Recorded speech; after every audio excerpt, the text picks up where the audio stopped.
The deep space scanner beeped once, then twice, then began a continuous alarm that made everyone in the laboratory freeze.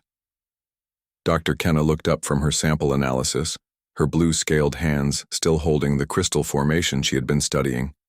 The sound meant only one thing. They had found something big. "Turn that noise off and tell me what we're looking at," she called to her assistant, who was frantically pressing buttons on the main console. The room fell silent except for the hum of life support systems.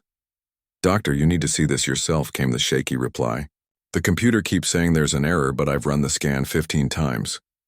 Kenna set down her tools and walked over to the main display. What she saw made her heart skip a beat. The three-dimensional map showed space in front of their research vessel, the Seeker's Dawn. But it wasn't empty like it should have been. Instead, red dots filled the screen. Thousands of them, maybe millions, scattered across 17 different star systems. "What am I looking at?" she asked, though part of her already knew. "Metal, Doctor, lots and lots of metal. Our computers estimate there are over 2 million separate objects out there, all drifting in space. Some pieces are as small as our shuttle, others are bigger than our entire ship." Kenna stared at the display for a long moment. In her 40 years of studying dead civilizations, she had never seen anything like this.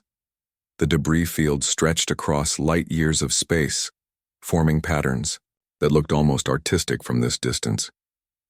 "Get me Captain Roth," she said quietly. Minutes later, the captain appeared in the laboratory doorway.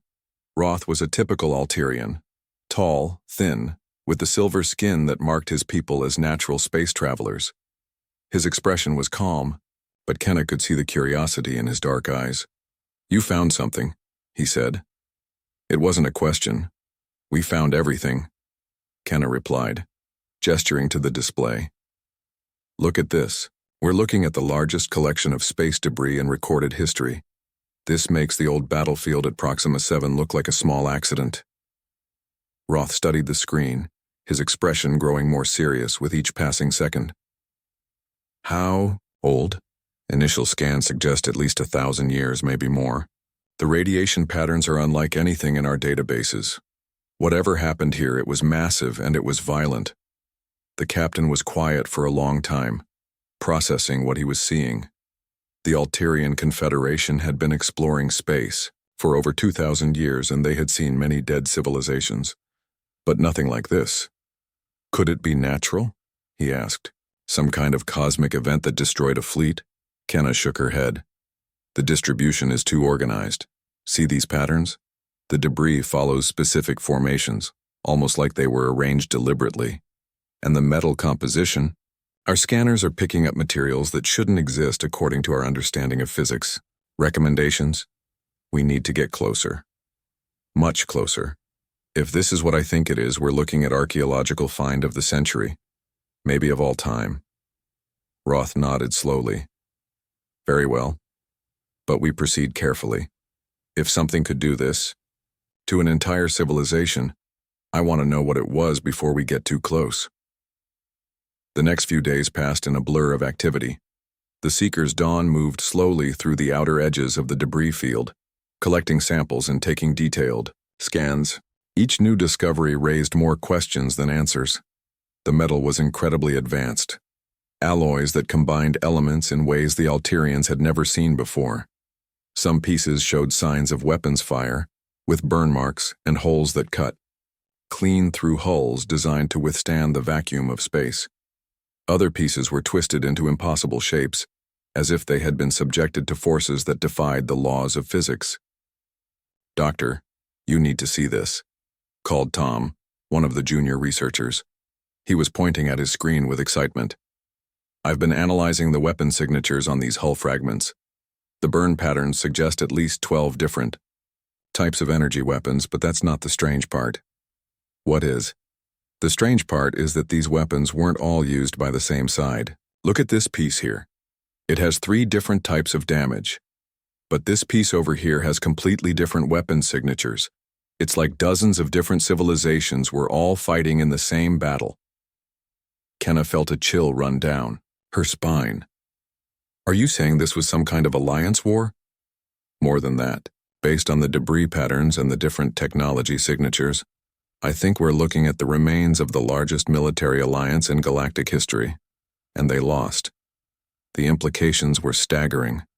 An alliance of multiple civilizations, all fighting together, all destroyed in the same conflict. What kind of enemy could have done this? Get me a full spectral analysis of every piece of debris we've collected, Kenna ordered. I want to know exactly how many different civilizations are represented here, and I want to know what destroyed them. As the research continued, more disturbing details emerged. The debris showed signs of incredible violence, ships torn apart. From the inside, hulls melted by weapons that generated temperatures hotter than most stars, and strangest of all, some pieces that seemed to have been simply erased, leaving behind perfectly smooth cuts through solid metal. Captain, Kenna called over the communication system. I think we need to revise our initial assessment. Go ahead, Doctor. This isn't a graveyard. This is a battlefield. The largest battlefield anyone has ever discovered. And based on the age of the debris and the scale of destruction, whatever happened here changed the course of galactic history. Roth was quiet for a moment. How many died? Kenna looked at her calculations, double-checking the numbers that seemed too large to be real. Conservative estimate? 50 billion beings, maybe more. The silence that followed was deafening. 50 billion lives ended in a conflict so massive that it scattered debris across 17 star systems.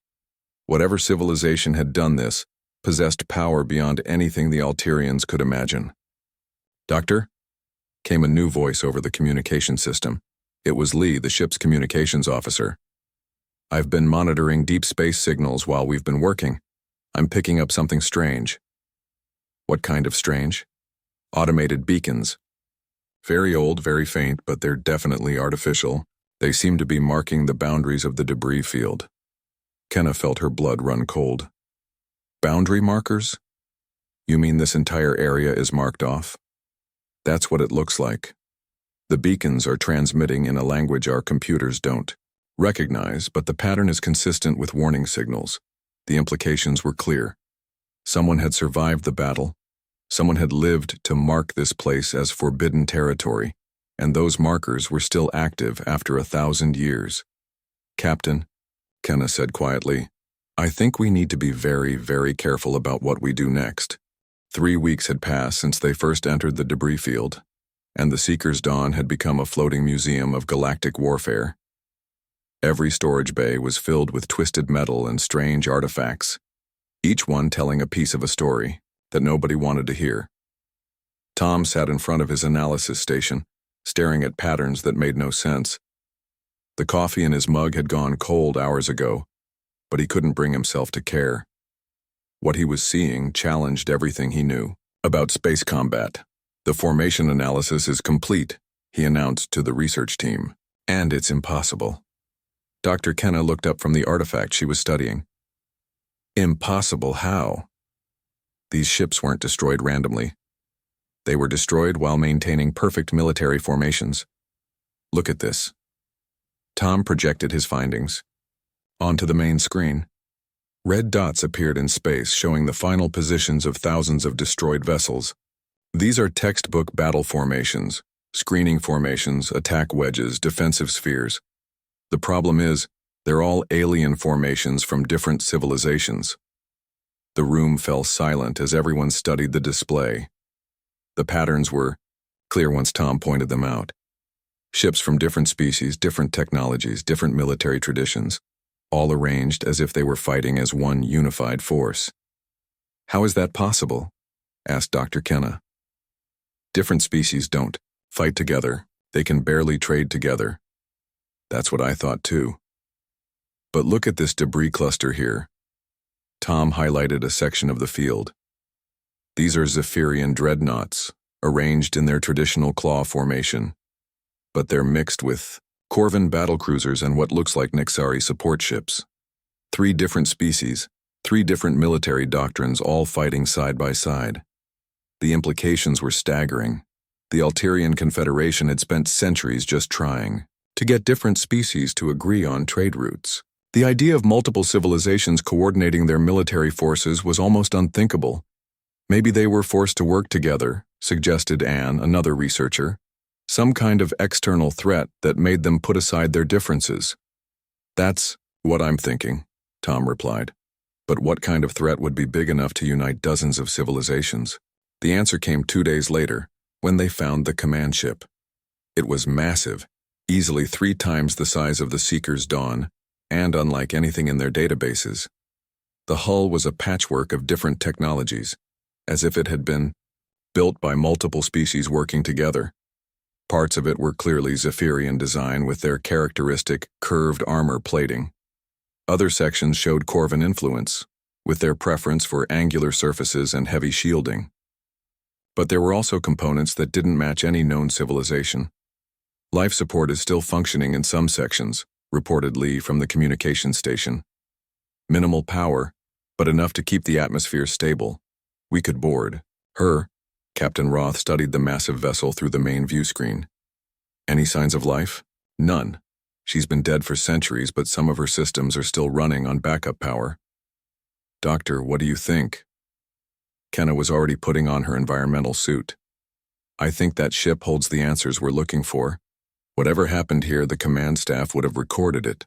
The boarding party consisted of Kenna, Tom, and 2 security officers. The airlock cycled with a hiss that seemed too loud in the silence of space, and then they were inside the massive command vessel. The corridors were wide enough for multiple species to walk side by side with control panels designed for different types of hands and different heights. Everything spoke of cooperation on a scale that should have been impossible. The bridge should be this way, Tom said, consulting the ship's schematics on his scanner. They moved through corridors lined with emergency lighting, their footsteps echoing in the empty halls. When they reached the bridge, they stopped in amazement. The command center was enormous, with workstations arranged in a circle around a central, tactical display. Each station was designed for a different species, some with chairs, others with standing positions, some with environmental controls for different atmospheric requirements. They really did work together, whispered Tom. Look at this. Command stations for at least 6 different species, all integrated into one command structure. Kenna moved to the central console where the main tactical display flickered weakly. Most of the screen was dark, but she could make out parts of a star chart. Can you get this system fully online? Tom plugged his equipment into the ship's computer system. Give me a few minutes. The power levels are low, but I think I can boost them enough to access the records. When the tactical display came fully online, they all took a step back in shock. The star chart showed not just the local systems, but a huge section of the galaxy. Red markers indicated battle sites, and there were hundreds of them scattered across thousands of light years. This wasn't one battle, Kenna said quietly. This was a war that covered half the galaxy. Tom was accessing the ship's records, translating what he could with their computer systems. Doctor, you need to hear this. I've got partial translations of their communication logs. The first message was from a Zephyrian admiral. The humans have broken through our defensive line. At Arcturus 7, we're falling back to secondary positions. Casualties are severe. The second was from a Corvan general. Human adaptive capabilities exceed all projections. They've countered our plasma bombardment tactics within 6 rotations, requesting immediate tactical revision. A third voice from a species they didn't recognize. The human fleet has begun their advance on the Centauri cluster. All available forces are to converge on Grid 77 Alpha. This is not a drill. Tom stopped the playback, his face pale. Doctor, there are thousands of these messages, and they're all about fighting humans. Humans? Kenna felt confused. I've never heard of a species called humans. Are they in our databases? A quick search revealed nothing. No record of a species called humans anywhere in Alterian files or in any of the galactic databases they had access to. Maybe they were destroyed, suggested Tom. The losing side in this war. But as they continued to examine the records, a different picture emerged.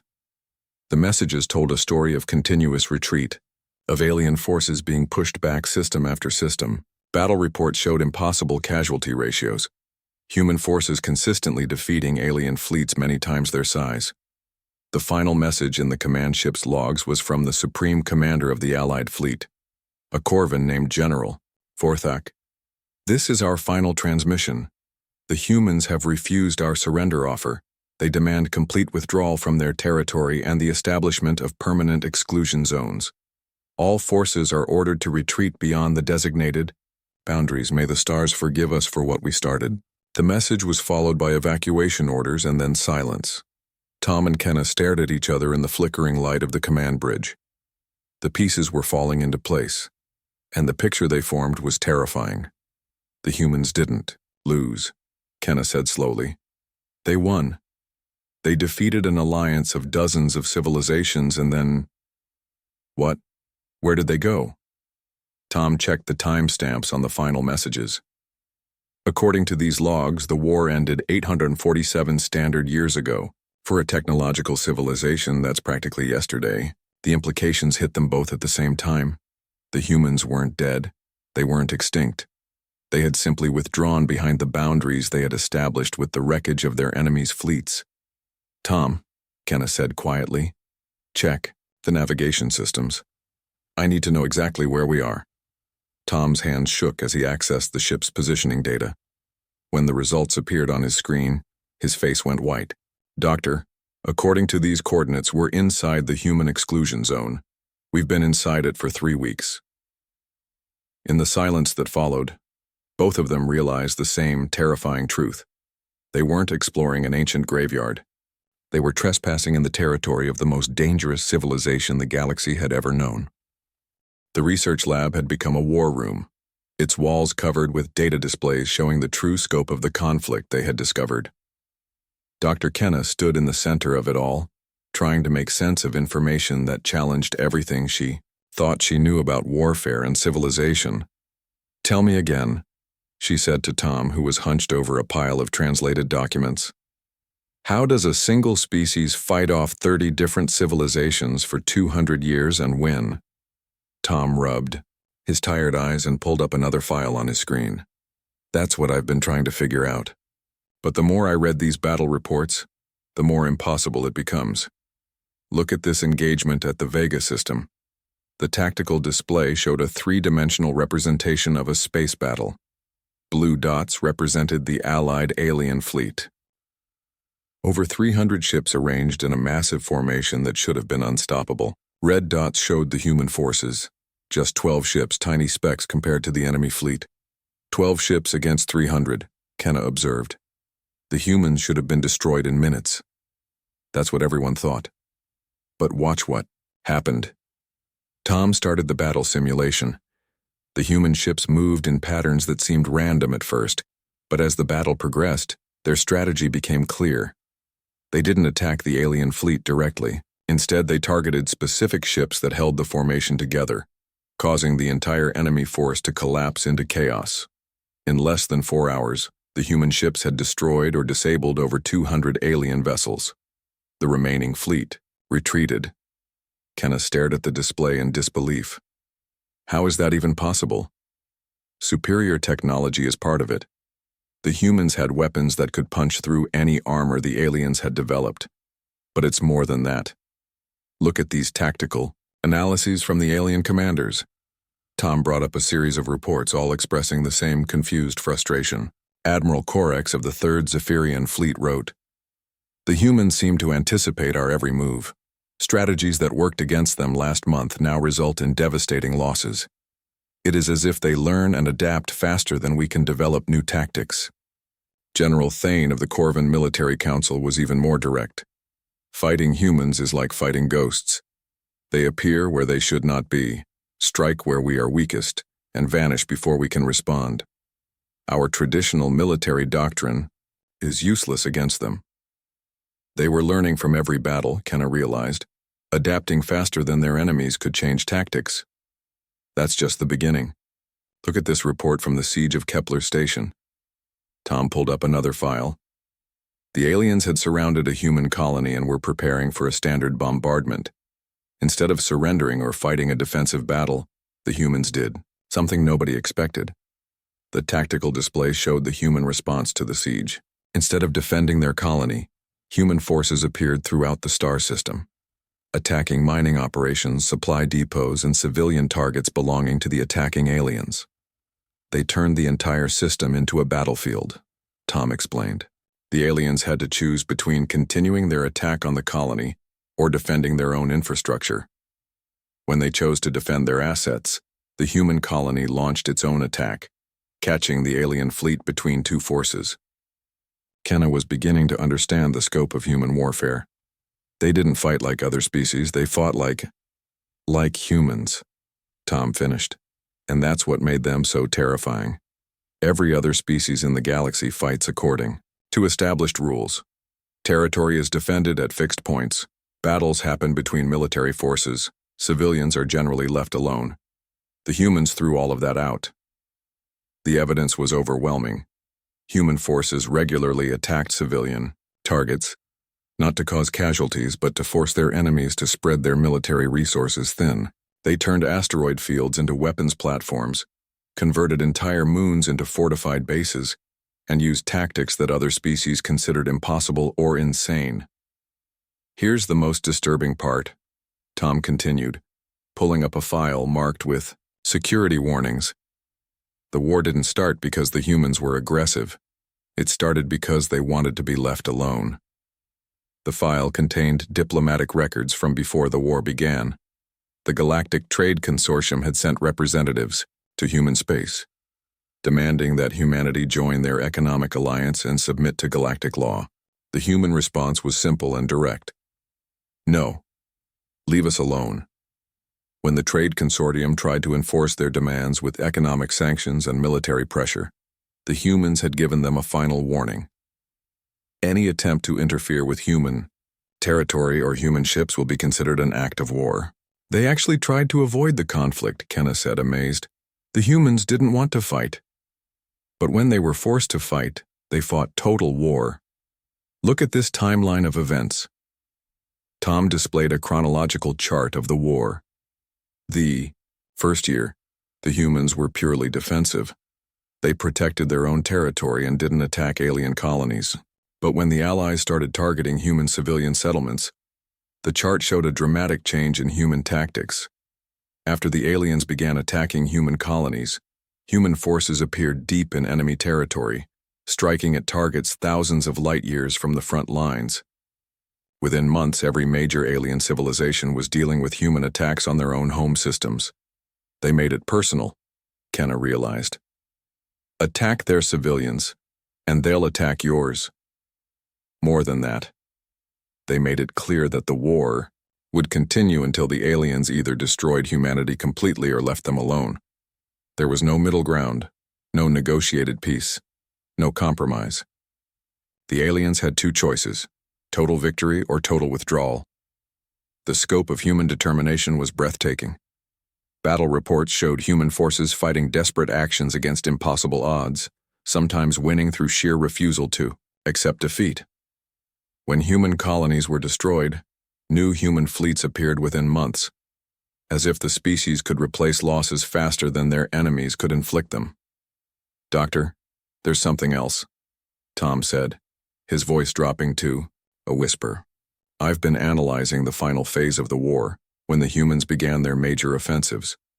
The casualty ratios become even more extreme. The data was shocking. In the last 50 years of the war, human forces were achieving victory ratios of over 50-1. Alien fleets numbering in the thousands were being destroyed by human forces numbering in the dozens. Either the humans developed weapons technology that was centuries ahead of everyone else, Tom said, or they had figured out something about warfare that no other species understood. Kenna studied the data, trying to comprehend the implications. What was the final alien casualty count? Tom consulted his calculations.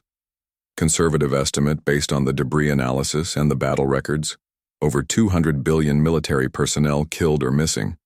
Civilian casualties are harder to calculate, but probably in the trillions. And human casualties? The number that appeared on Tom's screen made both of them stare in silence. According to the alien records they had recovered, total human military Losses over the entire 200-year war were estimated at less than 50 million. That's impossible, Kenna whispered. A casualty ratio of 4,000 to 1? No species is that much better at warfare. Unless, Tom said quietly, war is what they were born for. The silence in the research lab was broken only by the hum of the ship's systems. Both scientists were contemplating the same terrifying possibility. What if humanity wasn't just another species that had developed advanced technology? What if they were something fundamentally different? A species that had evolved not just to fight but to win? Tom, Kenna said finally, we need to find out what happened to the humans after the war ended. If they're still alive, if they're still out there somewhere in this exclusion zone. She didn't need to finish the sentence. They both understood the implications. The Seeker's Dawn was alone in space, controlled by the most dangerous species the galaxy had ever encountered. Captain Roth stared at the holographic display in his ready room, watching the slow rotation of what had once been a Corvin super dreadnought. The massive ship was split almost perfectly in half, its interior sections exposed to space like an anatomy lesson in destruction. What disturbed him most was how clean the cut was. No weapon in our database could do this, said Anne, the ship's weapons specialist. She had been studying human weapons signatures for days, and each new discovery made her more uncomfortable. This isn't plasma damage or kinetic impact. Something sliced through 3 meters of reinforced hull plating like it was paper. Doctor. Kenna entered the room carrying another stack of translated documents. Her usual calm demeanor had been replaced by something that looked like fear. Captain, we need to talk. What we've discovered about human capabilities, and it's worse than we thought. Roth gestured for her to continue, though part of him didn't want to hear whatever she was about to say. We've been approaching this all wrong. We've been thinking about this as a war between different species, but that's not what happened. This was a war between the entire galaxy and one species, and the galaxy lost. She activated the main display, showing a 3-dimensional map of local space. Red zones marked areas of major battles, and there were so many that the display looked like it was covered in blood. Tom and I have been analyzing battle records from 17 different civilizations. The pattern is consistent across all of them. Every time they engaged human forces, they lost. Not just battles, but entire fleets. Look at this. The display focused on a battle near the Centauri cluster. The alien force consisted of over 800 ships from 5 different species, representing the combined military might of half the galaxy. The human force opposing them was a single vessel, something the records called a deep strike cruiser. One ship, Kenna emphasized, one human ship against 800 alien vessels. According to the battle records, the engagement lasted less than 2 hours. The human ship survived. The alien fleet did not. Roth felt his throat go dry. All of them? 734 ships destroyed. 47 ships so badly damaged they had to be abandoned. 19 ships escaped. By fleeing the system before the battle was over, the silence in the room stretched on as everyone tried to process what they were hearing. A single human vessel had destroyed what should have been an unstoppable force. How? Roth asked finally. Tom, who had been quiet until now, spoke up. We think they used the debris itself as weapons. The battle took place in an asteroid field, and the human ship somehow accelerated chunks of rock to relativistic speeds. Each impact released energy equivalent to nuclear weapons. They turned space itself into a weapon, Anne added. But that's not the most disturbing part. Look at the timing of these battles. She brought up a chronological chart showing major engagements throughout the war. In the final year of fighting, human forces were engaging alien fleets in dozens of different systems simultaneously, sometimes on the same day. The logistics alone should have been impossible. Dr. Kenna nodded grimly. That's when we realized we weren't just looking at superior technology. We were looking at a completely different approach to warfare. Every other species fights wars by concentrating their forces and trying to achieve local superiority. Humans fought by being everywhere at once. The implications were staggering. A species that could coordinate military operations across hundreds of light years with perfect timing. that could strike at multiple targets simultaneously while maintaining perfect tactical coordination. There's more, Kenna continued. We found records of human supply operations, or rather, we found records of alien attempts to locate human supply operations. They couldn't find any. What do you mean? I mean human forces operated for months or even years without any apparent supply lines. No logistics ships, no supply depots, no mining operations that the aliens could locate and attack. It was as if human fleets were completely self-sufficient. Tom pulled up another display showing alien intelligence reports. They tried everything to cut human supply lines. They attacked mining operations in human space.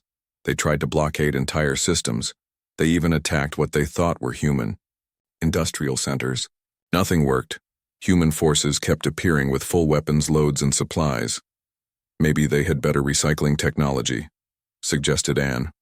Or maybe, Dr. Kenna said quietly, they didn't need supplies the way other species do. The room fell silent as everyone considered the implications. A species that could operate without supply lines, that could coordinate operations across impossible distances, that could turn any battlefield to their advantage through sheer tactical superiority. Captain Roth stood up and walked to the viewport, staring out at the debris field that surrounded them. Doctor, what was the final count?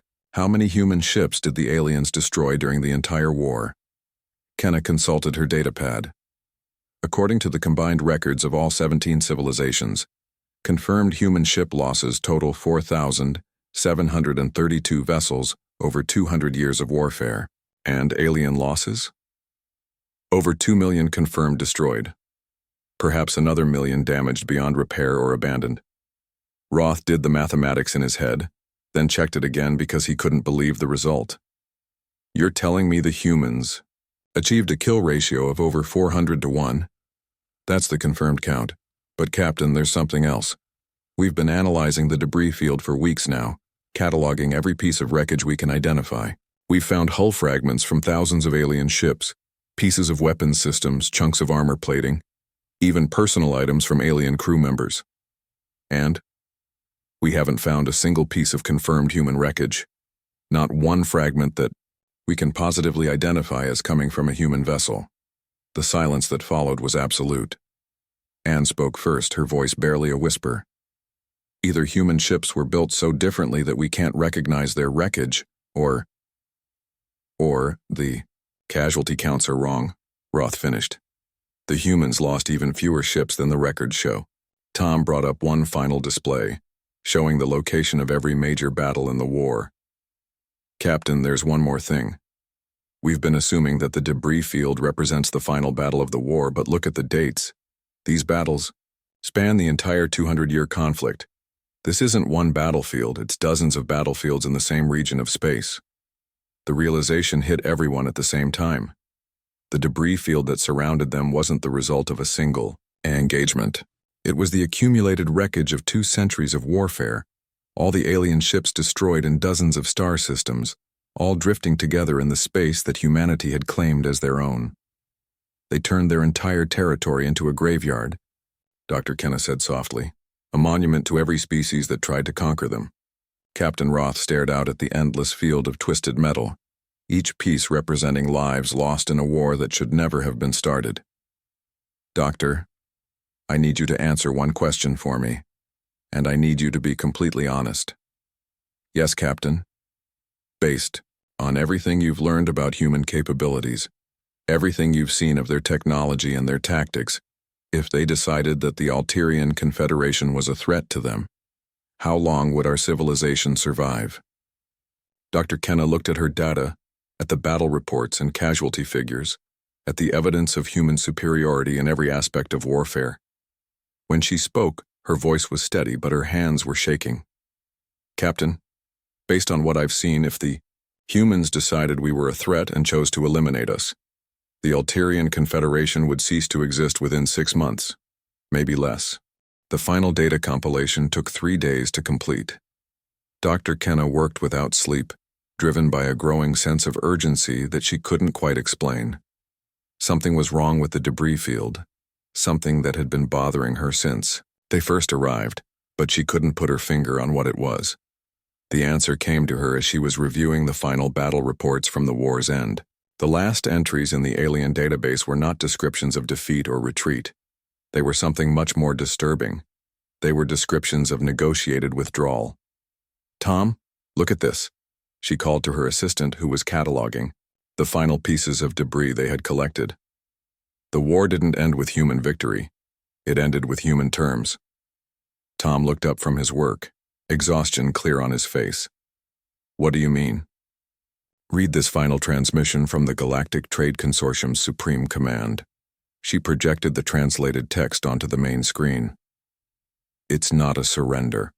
It's an acceptance of human conditions for ending hostilities." The document was formal and precise, outlining the terms that would allow the surviving alien civilizations to withdraw from human space. The terms were simple but absolute. Complete evacuation of all human systems, establishment of permanent exclusion zones around human territory, and a promise never to enter those zones again for any reason. The humans dictated the terms of peace, Tom realized. They could have destroyed every alien civilization in the galaxy, but they chose to let them live instead. That's what I thought too. But look at the date on this document. Tom checked the timestamp and his face went pale. This is dated 847 standard years ago. Exactly. Which means the war ended recently, at least in terms of galactic history. The humans withdrew to their territory less than 900 years ago. For a technological civilization, that's practically yesterday. The implications hit both of them at the same time. They weren't exploring the remnants of an ancient civilization. They were trespassing in territory, controlled by a species that was very much alive. "Doctor," Tom said slowly, "if the humans are still alive, if they're still maintaining their exclusion zone, then they must know we're here." Before Kenna could respond, the ship's communication system crackled to life. Captain Roth's voice filled the laboratory, tense and urgent. "All senior staff to the bridge immediately. We have a situation." When they arrived on the bridge, they found the entire crew staring at the main view screen in silence. The display showed long-range sensor readings, but what they were seeing shouldn't have been possible. "Report," Dr. Kenna said to Lee, the communications officer. 3 hours ago, our deep space sensors detected energy signatures from the inner systems of the exclusion zone," Lee explained, his voice shaking slightly. "The patterns match human technology signatures from our database." Captain Roth stood rigid beside his command chair. "Show them the full scan." The display changed to show a three-dimensional map of the surrounding star systems. Deep in the center of the exclusion zone, dozens of bright points indicated active energy sources. The signatures were unlike anything in Altarian databases, but they matched perfectly with the weapon patterns they had found on the destroyed alien ships. "How many sources?" Dr. Kenna asked, though she dreaded the answer. "Conservative estimate? Over 300 separate energy signatures. Some of them are massive, bigger than our largest space stations." Tom stared at the display in horror. "They're still here. After all this time, the humans are still here." "That's not the worst part," Captain Roth said grimly. "Show them the movement analysis." Lee brought up another display, this one showing the energy signatures over time. The bright dots weren't stationary. They were moving, following deliberate patterns that could only mean one thing. "They're patrolling," Kenna whispered. "The humans are actively patrolling their territory. The signatures have been moving in. Regular patterns for the entire time we've been here," Lee continued. "Systematic coverage of their space like they're watching for intruders." The silence on the bridge was broken only by the hum of life support systems. Everyone was thinking the same thing. If the humans were still actively patrolling their territory, then they definitely knew about the Seeker's dawn. "Captain," Dr. Kenna said carefully, "we need to leave. Now." "I agree." "Lee, prepare a message to Altarian Command. Priority Alpha classification. Tell them—" "Captain!" The navigator's voice cut across the bridge, high-pitched with panic. "New. Contact bearing 047 Mark 15. It's big and it's moving fast." The main view screen shifted to show a visual scan of the approaching object. What they saw made everyone on the bridge take a step back. The ship approaching them was massive, easily 10 times the size of the Seeker's Dawn, but it moved through space with impossible grace. Its hull was smooth and dark, almost organic in appearance, and it generated no visible engine emissions, despite traveling at speeds that should have been impossible.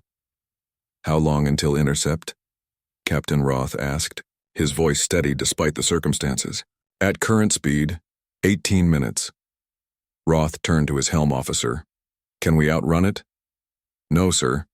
That ship is traveling at 0.7 light speed. We can't even approach those velocities." Dr. Kenna felt her heart's racing as she studied the approaching vessel. "Captain, we need to try to communicate with them.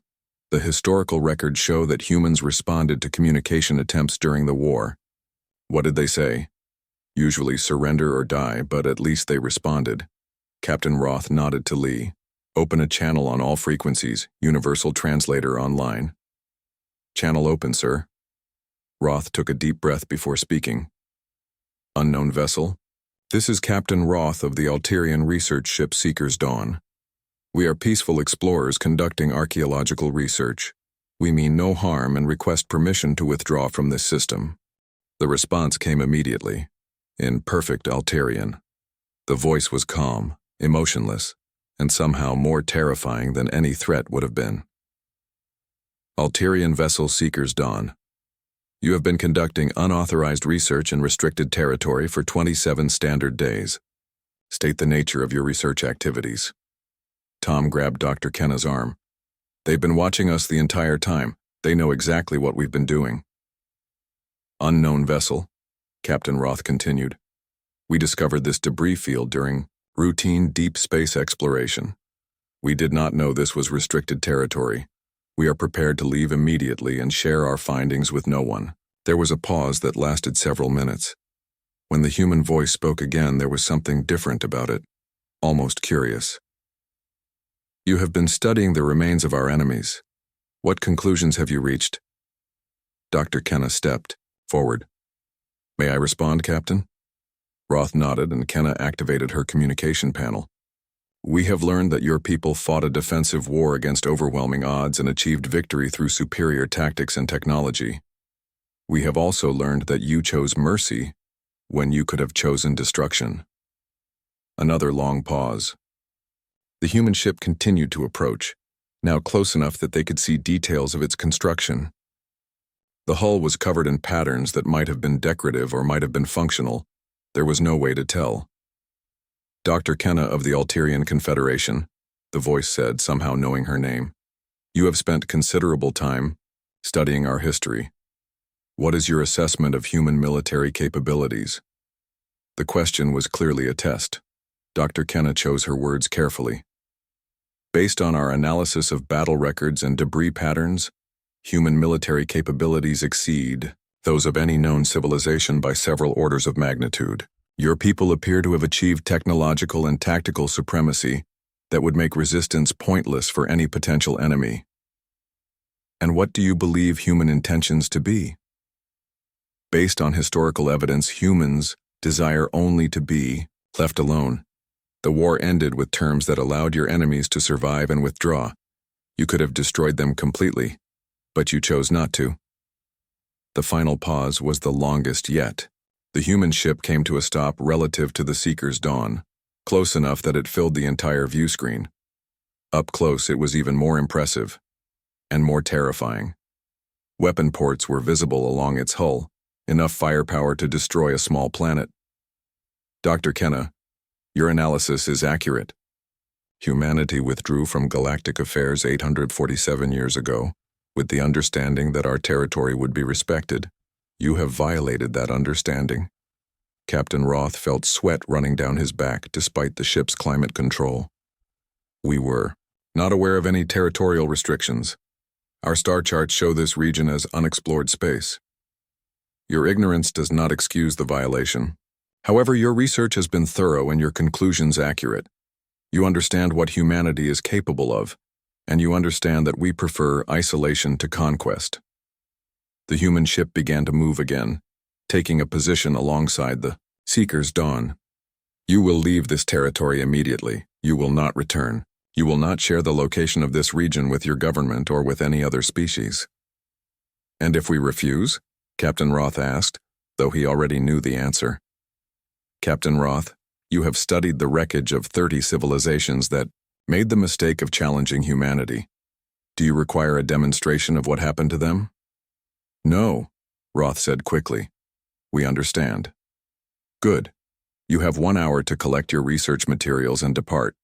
Any attempt to establish communication, beacons, drop sensor probes, or mark this location in any way will be considered an act of hostility. The human ship began to withdraw, but the voice continued.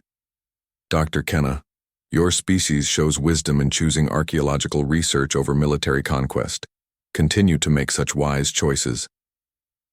As the human vessel disappeared from their sensors, with impossible speed, the crew of the Seeker's Dawn stood in stunned silence.